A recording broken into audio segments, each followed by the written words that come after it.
जय माता दी दोस्तों, आपका अपने चैनल स्पिरिचुअल स्वास्थ्य में हार्दिक स्वागत है। आज की इस वीडियो में आप जानेंगे गुप्त नवरात्रि चौथे दिन जाने मां भुवनेश्वरी महाविद्या की कथा। वीडियो अगर अच्छी लगे तो लाइक, शेयर एवं सब्सक्राइब जरूर करें ताकि भविष्य में आने वाली वीडियो की नोटिफिकेशन आपको सबसे पहले मिले। माता रानी आपकी सभी मनोकामनाएं पूरी करे। तो दोस्तों, करते हैं वीडियो शुरू।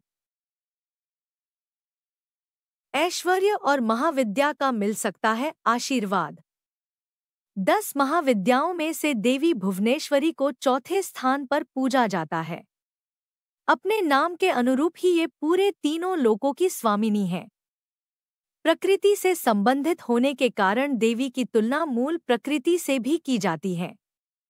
आद्या शक्ति भुवनेश्वरी स्वरूप में भगवान शिव के समस्त लीला विलास की सहचरी हैं, यानी सखी हैं। तो चलिए आज हम आपको इनके जन्म से जुड़ी पौराणिक कथा के बारे में बताते हैं। एक बार मधुकैटभ नामक महादैत्यों ने पूरी पृथ्वी पर हाहाकार मचा रखा था।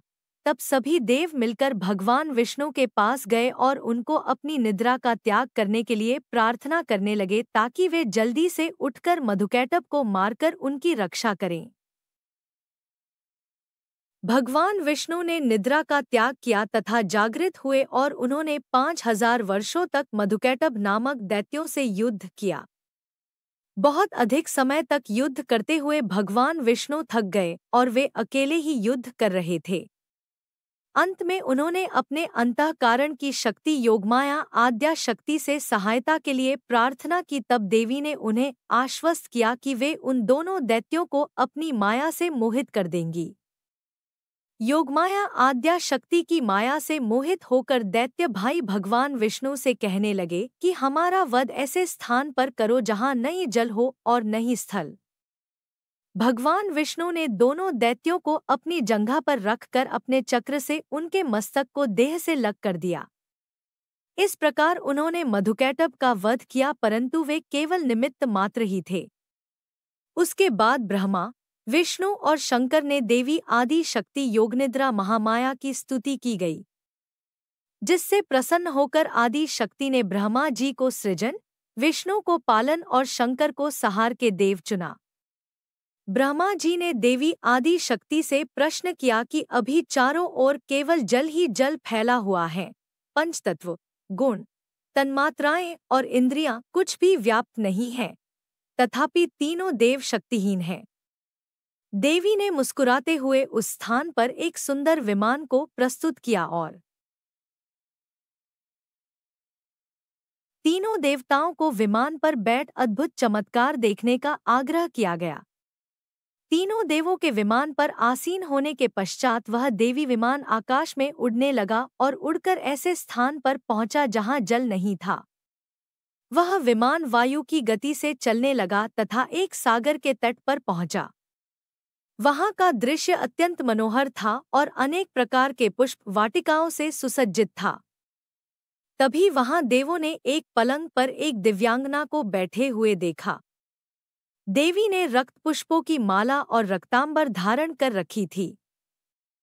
वर, पाश, अंकुश और अभय मुद्रा धारण किए हुए देवी भुवनेश्वरी त्रिदेवों को सन्मुख दृष्टिगोचर हुई, जो सहस्रों उदित सूर्य के प्रकाश के समान कांतिमयी थी।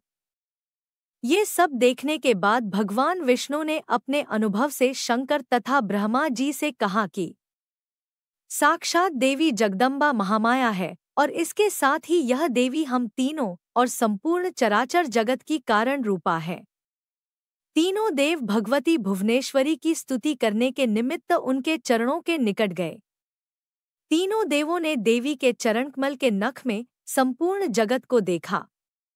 ये सब देखने के बाद त्रिदेव यह समझ गए कि देवी संपूर्ण ब्रह्मांड की जननी है। वहीं चौथा दिन मां भुवनेश्वरी को समर्पित माना जाता है, जो आदिशक्ति का अवतार माना जाता है। यह दिन विशेष रूप से साधकों और तांत्रिक विद्या में रुचि रखने वालों के लिए शुभ माना जाता है। मां भुवनेश्वरी को सौंदर्य, ऐश्वर्य, ज्ञान और शक्ति की देवी माना जाता है। सही विधि से पूजन करने पर भक्तों को अद्भुत आध्यात्मिक लाभ प्राप्त होते हैं। मां भुवनेश्वरी की पूजा का महत्व। धार्मिक ग्रंथों के अनुसार जब संसार में असुरों का अत्याचार बढ़ने लगा था, तब सभी देवी देवता परेशान होने लगे। इसके बाद देवतागण अपनी परेशानी लेकर महादेव के पास पहुंचे और उन्हें दानवों के घोर अत्याचार के बारे में बताया। महादेव ने देवताओं की बात सुनी और क्रोध में आकर दानवों का वध करने के लिए निकल गए। मान्यता है कि महादेव जब अधंग का राक्षस वध करने के लिए गए तो मां भुवनेश्वरी ने उनकी मदद की। कैसे हुआ मां भुवनेश्वरी का प्राकट्य? मां भुवनेश्वरी का प्राकट्य की कथा बड़ी अद्भुत है। धार्मिक ग्रंथों के अनुसार भुवनेश्वरी लौकिक महासागर और अन्य महाविद्याओं से प्रकट हुई हैं। इन्होंने राक्षस अंधका के खिलाफ भगवान शिव की लड़ाई में सहायता की थी। मां दुर्गा ने भुवनेश्वरी अवतार भगवान शिव की मदद करने और असुरों का वध करने के लिए लिया था। गुप्त नवरात्रि के चौथे दिन की पूजा विधि। इस शुभ दिन पर व्रत करने वाले जातक को ब्रह्मा मुहूर्त में उठकर स्नानादि करने के बाद पूजा स्थल की साफ सफाई करनी चाहिए। व्रत संकल्प करें और पूजा की सामग्री रखें। मां दुर्गा के सभी रूपों का ध्यान करते हुए घी की दीपक प्रज्वलित करें। मां भुवनेश्वरी को लाल लाल सिंदूर, चावल और लाल फूल चढ़ाएं। इसके बाद मां को मेवे या शुद्ध दूध से बनी मिठाई का भोग लगाएं। अपने नाम के अनुरूप ही ये पूरे तीनों लोकों की स्वामिनी है। प्रकृति से संबंधित होने के कारण देवी की तुलना मूल प्रकृति से भी की जाती है। आद्या शक्ति भुवनेश्वरी स्वरूप में भगवान शिव के समस्त लीला विलास की सहचरी हैं, यानी सखी हैं। तो चलिए आज हम आपको इनके जन्म से जुड़ी पौराणिक कथा के बारे में बताते हैं। एक बार मधुकैटभ नामक महादैत्यों ने पूरी पृथ्वी पर हाहाकार मचा रखा था। तब सभी देव मिलकर भगवान विष्णु के पास गए और उनको अपनी निद्रा का त्याग करने के लिए प्रार्थना करने लगे ताकि वे जल्दी से उठकर मधुकैटभ को मारकर उनकी रक्षा करें। भगवान विष्णु ने निद्रा का त्याग किया तथा जागृत हुए और उन्होंने 5000 वर्षों तक मधुकैटभ नामक दैत्यों से युद्ध किया। बहुत अधिक समय तक युद्ध करते हुए भगवान विष्णु थक गए और वे अकेले ही युद्ध कर रहे थे। अंत में उन्होंने अपने अंतःकरण की शक्ति योगमाया आद्या शक्ति से सहायता के लिए प्रार्थना की। तब देवी ने उन्हें आश्वस्त किया कि वे उन दोनों दैत्यों को अपनी माया से मोहित कर देंगी। योगमाया आद्या शक्ति की माया से मोहित होकर दैत्य भाई भगवान विष्णु से कहने लगे कि हमारा वध ऐसे स्थान पर करो जहां न ही जल हो और न ही स्थल। भगवान विष्णु ने दोनों दैत्यों को अपनी जंघा पर रखकर अपने चक्र से उनके मस्तक को देह से लग कर दिया।